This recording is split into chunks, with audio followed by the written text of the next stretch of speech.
Hello po.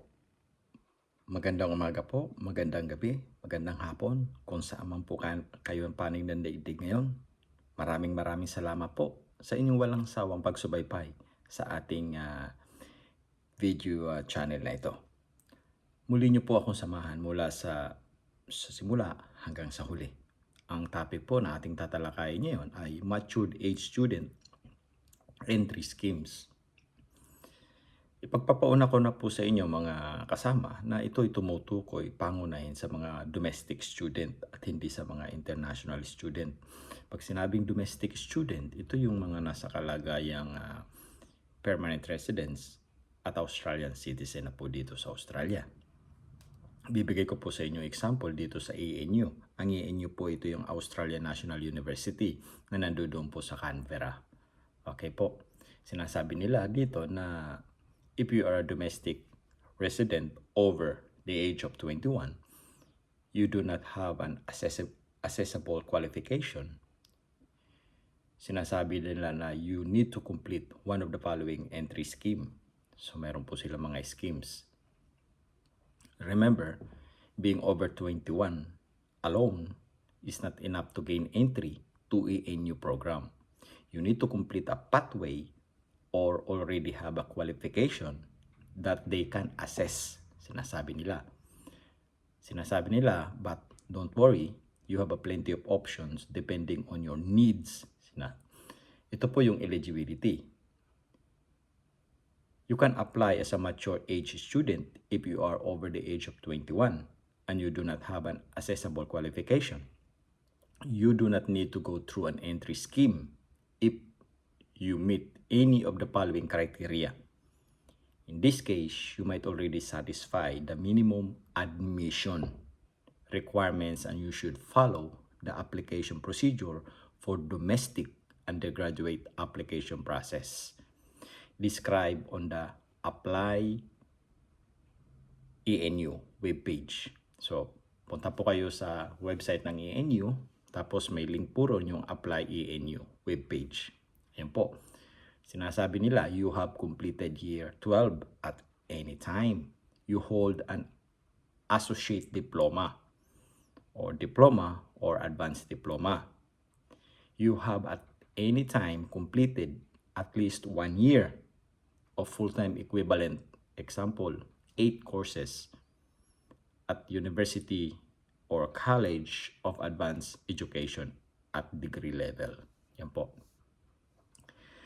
Tapos, work experience is accepted to entry to sub-ENU postgraduate programs. So, yung work experience ay recognized po sa kanila yon. At dito sa Australia ay napakahalaga ang work experience. So, mga kasama, napakahalaga po yan. At yan ay nabanggit ko sa mga nakaraang video kung gaano kahalaga ang work experience. Ang yun tatalakayin natin mamaya-maya. Learn more about these requirements by clicking on the admission and fees tab on your program page in the programs and course catalog. So mayroon po silang link doon sa website nila, yung programs and courses catalog. At dagdag po yun, if you not have an accessible qualification, you have a number of entry scheme options available to you. And your choice will depend upon how you feel about your ability to successfully start full-time university study. Yan po. Ito po yung entry schemes, special adult entry scheme. If you have completed year 12 and your results do not meet minimum entry, but you already feel confident about your ability to succeed at degree level study, you should consider the special adult entry scheme described on the advisory page listed above. Yun po, doon sa link po nila. So, meron po silang preparatory and bridging courses. Sinasabi nila rito na if you are reasonable confident about your basic skills, but think you need to develop those skills further before attempting degree level study, you should consider the university preparation scheme. University preparation scheme described on the advisory page listed above, doon po sa kanilang website. Yung mayroon pang kasunod ay sinasabi nilang pre-tertiary studies. If you think you need to some assistance in basic skills associated with academic study, you should consider undertaking pre-tertiary studies at the Canberra Institute of Technology or a TAFE Institute in New South Wales described in the advisory page listed above. Ito po yung sinasabi ko sa inyo ay sa ENU. Let's say nasa Eastern State ka. Yung mga binabanggit na sa Canberra Institute of Technology at saka yung sa TAFE Institute in New South Wales. So, doon po kayo pupunta kung kayo nandoon sa lugar na yun. Pero kung nandito naman kayo sa Western Australia, mamaya ay magbibigay pa ako sa inyo ng example. Ano po? Halimbawa, karugtong po nun na sinasabi nila yung complete a diploma or advanced diploma. ANU will assess qualification at a diploma level or higher. We do not assess certificate level qualification. You may like to consider completing a diploma if you would like some prior experience in a particular subject before starting an undergraduate degree. Ayan po.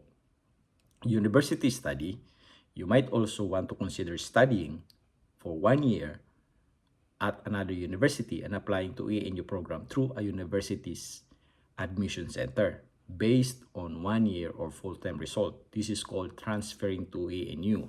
Let's say kung halimbawa galing ka na sa ibang university, ay pwede ka mag-transfer sa kanila para ituloy yung pag-aaral. Ito naman po para dito sa WA. Ang tawag naman dito sa Murdoch University, ang tawag sa kanila ay experience-based entry. At Murdoch University, sinasabi nila, inclusive and understand that ability, aptitude, and motivation to succeed in degree studies can be demonstrated in many ways. If you are a domestic student and have not met a selection rank of 70 via academic ATAR or EB scores, EQF or Australian Qualification Framework qualifications or enabling program, then regardless of whether you are regardless of whether you are a high school leaver or over the age of 20, sinasabi nila experience-based entry, EBE, could be an ideal option for you. Yung tinatawag nila nga experience-based entry, assess your academic and vocational and life achievements in combination. Okay po? And then sinasabi nila na they will take into consideration evidence of extracurricular or life experiences such as employment, volunteering, work experience, sports coaching, school and community leadership, because these are great indicators of your interest, motivations, commitment, and desire to succeed and contribute.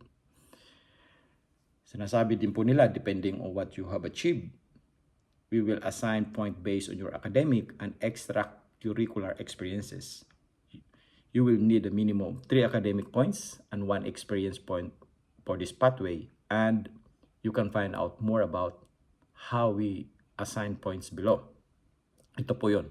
Yung matured age applicant, 20 years or over at the time of application, if secondary schooling was completed within the previous 5 years, then you can utilize your year 12 result to meet the academic requirements. Alternatively, if 5 years has elapsed since completing your secondary schooling, then the following eligibility criteria can be used. Ito po yun. Sa academic points, yung mature age applicants will be required to attain a minimum of 3 points for academic attainment for their applications to proceed. Points can be awarded for. Ito po. Yung Certificate 3. Yung Certificate 3 that relate to the desired area of study will be awarded academic points. And then yung next po, a university micro-credentials and or a university level unit. Yun po, Certificate 3. And then, experience point naman ay matured age applicant will be required to attain at least 1 point for evidence extracurricular or life experience. Points can be awarded for paid employment greater than 450 hours, in an area cognitive to the desired area of study in the previous 24 months. Then sinasabi pa nila na cumulative unpaid work experience, community participations, including volunteer work for greater than 150 hours in an area cognitive to the desired area of study in the previous 24 months. And then extra point can be awarded if the hours are double the minimum requirements. Ayan po. Matured age applicant may also want to consider a matured age pathway. So meron po sila mga link. Yung meron po sila sa matured age pathway. Yung application requirements, yung apply direct to Murdoch University. So pwede kayo dumiretso doon sa kanilang student center. And then for semester 1 or semester 2 entry, submitting your application, you need to include completed experience-based entry reference template. Itong template na to po ay nasa website na ho nila ito, or a written reference that meet the criteria outlined in the template. And then supporting documents verifying the VET qualifications, employment, or experiences that relate to the desired area of study. Ito naman po yung aking, isi-share ko po sa inyo yung aking experience at saka advice. Nang ako po ay nag-apply nito ng way back 2013, ako po ay 37 years old na, that time na yun. Naisipan ko na talagang ang purpose ko lang talaga nun ay gusto kong subukan na mag-apply sa TAFE. Sa TAFE lang po as a engineering technicians. Ito po ay sa Fremantle. Nakipag-usap po ako sa receptionist doon, sa consultant, and then ang sabi sa akin ay kailangan ko raw po ng sponsor na magbibigay sa akin ng tinatawag na apprenticeship po. Kasi kailangan ang technician ay kailangan mayroong apprentice sponsor. And then, nang in-interview niya ako, dala ko yung aking resume, ang sabi niya sa akin, nang na-check niya ang aking qualification, sabi niya sa akin, malaki ang chance ko na ako qualified sa university, sa engineering. Try kong mag-apply sa university. So, naisipan ko ang Murdoch University at ang Curtin University. Nag-apply din ako sa TISC, TISC. Nag-apply din po ako ron at na-award nila sa akin na-award sa akin dalawa. Yung Murdoch University at ang Curtin University. Ang nakita ko po ron na base sa aking qualification, kaya nila na-award sa akin, una, syempre po, ako ay Australian citizen na. Yung time na yun, nung way back 2013. And then meron po akong hawak na qualification na Certificate 3 as a linesman, Certified and Professional Linesman. Ayun po. Yung meron din po akong year 12 equivalent. Meron po kasi akong 2.5 years na nag-aral po ako ng BSECE, Bachelor of Electronics and Communication Engineering sa New Era University sa Pilipinas. Ayun po. And then, 2007, tumating po ako dito sa Australia. So 2007 hanggang 2013, meron na po akong 6 years full-time work experience as a certified and a professional linesman sa Western Power. And then karagdagan din po yung IELTS na 4.5. Pero ang sabi naman ho sa akin, no wave na yung IELTS gawa ng matagal na rin akong Australian citizen at matagal na rin po ako nagtatrabaho full-time sa company. 6 years at yung role na ginagampanan ko ay frontliner. So, lagi nakikipag-usap sa mga tao. So, sobrang tuwa ako po mga kasama. Nang na-award po sa akin ng Murdoch University at ng Curtin University yung aking application, tuwan-tuwa po ako. Hindi ko expected na ako'y makakapasa. Ang kaibahan lang sa dalawa, ang Murdoch University, nang inaward niya sa akin, ay wala na akong preparatory units. Straight kaagad ako na first year. Yung lahat ng kukunin ko subject, first year kaagad po ako. Hindi tulad dun sa Curtin University, yung meron pa akong preparatory units na kinakailangan ko i-take. So, ibig sabihin, yung 3 subject na preparatory units na yun ay hindi yung counted agad dun sa aking first year. So, Yun po yung kaibahan ng preparatory. Tapos, ang kinuha ko pong kurso at na-award nila sa akin ay Electrical Power Engineering. Kasi yung ang aking Certificate 3 as a linesman ay related po siya sa electrical po. Sa electrical po. Sa network. Yun po. Yun po mga kasama. Kaya halimbawa nais nyo na pong mag-aral, subukan nyo po na gumawa muna ng resume.